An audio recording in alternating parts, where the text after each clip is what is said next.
Andor Episode 10, One Way Out. As expected, the end of the prison break arc came and went with a bang, as per usual with these arc finales. But as Andor seems to constantly do so well at this, rather than stay at the same level, it instead only ups the quality further, and this episode is one of the best examples of that. This time we're only dealing with 3 plots. Cassian and the prison break on Narkina 5, which understandably takes center stage here, then short but powerful pieces for Mon Mothma and Luthen's subplots.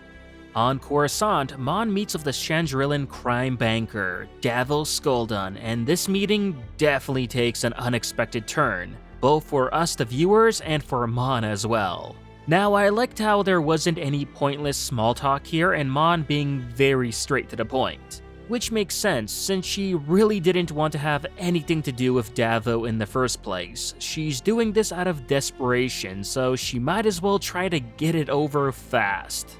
Davil, on the other hand, can sense the energy in the room and is quite aware that he holds all the cards here, which explains his attitude and confidence in this scene, to where he even has the cojones to demand Mon's daughter be married off to his son as his payment.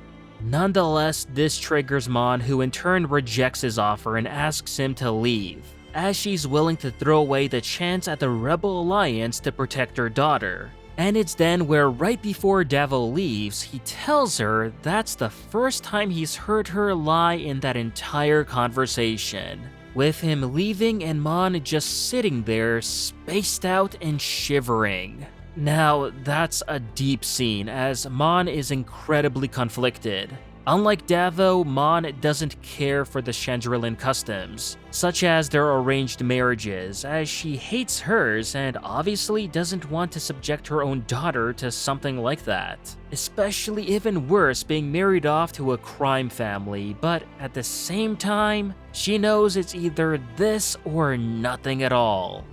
Elsewhere on Coruscant, we head down to the lower levels this time, where we actually see a ton of aliens. And well, yeah, it makes a lot of sense that we see them all here. As with the Empire taking over and, them being xenophobic as they are, they pretty much forced all of the aliens down to the lower levels of Coruscant, while only allowing majority humans on the top level.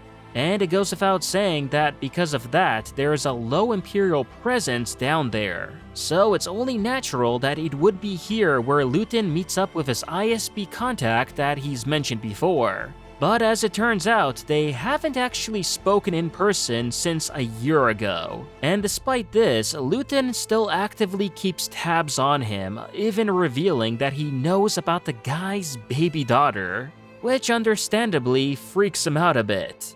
Also, can I just say how badass Luthen looks like in this scene with his cape waving in the wind like that? I'm loving this side of Luthen, and yeah, we need more of him. Anyway, the mole here turns out to be Lonnie Young, another ISB supervisor like Deidre. But unlike her, he managed to climb up the ISB ladder quickly thanks to intel received from Luthen, which is largely what put him in this position. A fact that Luthen doesn't make him forget. Despite this, Lonnie wants to call it quits being a rebel spy, thinking he can give Luthen a so-called gift basket of a bunch of intel himself and then stop being a spy, as he's now worried about risking his life due to being a father. But as you'd expect, Luthen could care less, even telling him that he'd rather lead Anto Krieger and 50 of his men to their deaths if it means that Lonnie can continue being a spy for him.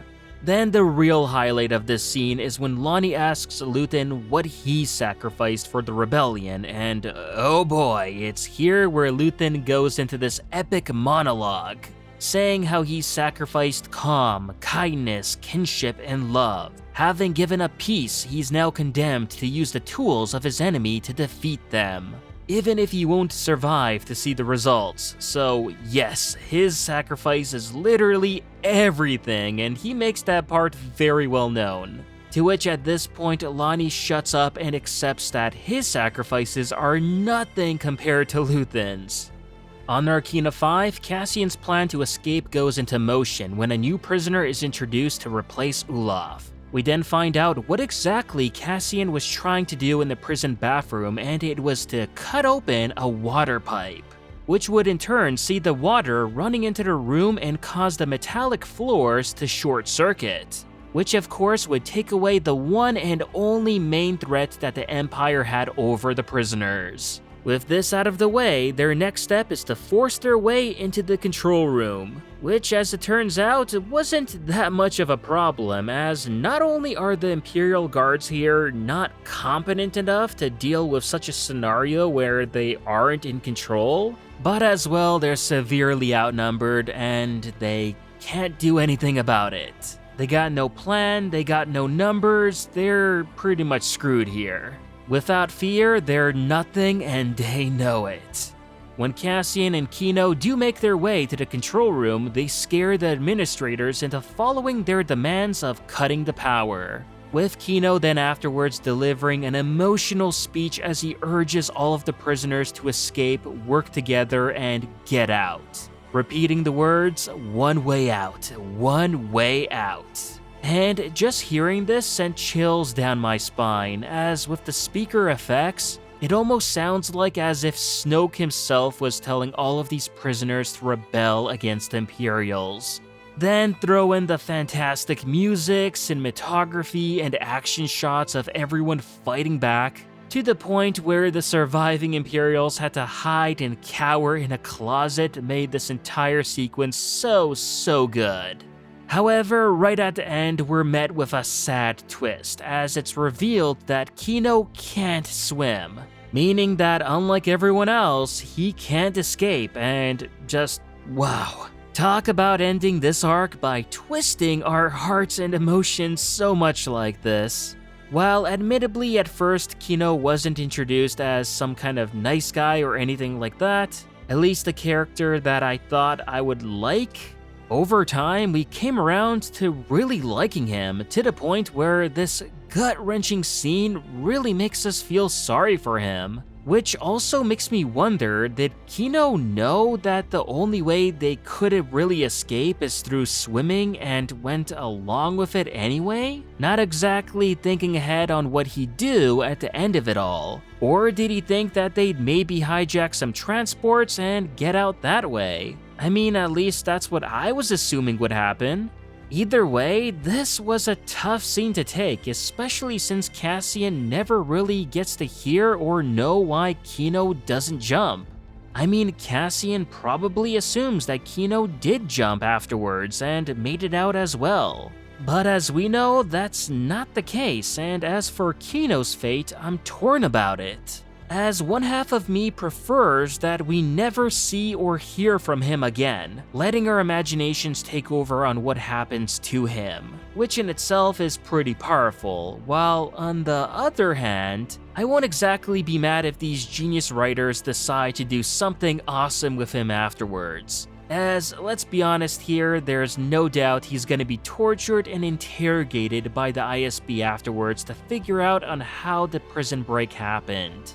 Now, if this were the Book of Boba Fett or the Obi-Wan Kenobi writers, then yeah, heck nah. But if the Andor writing team think they can do still something with Kino's character and deliver us some gold, well then yeah, so be it.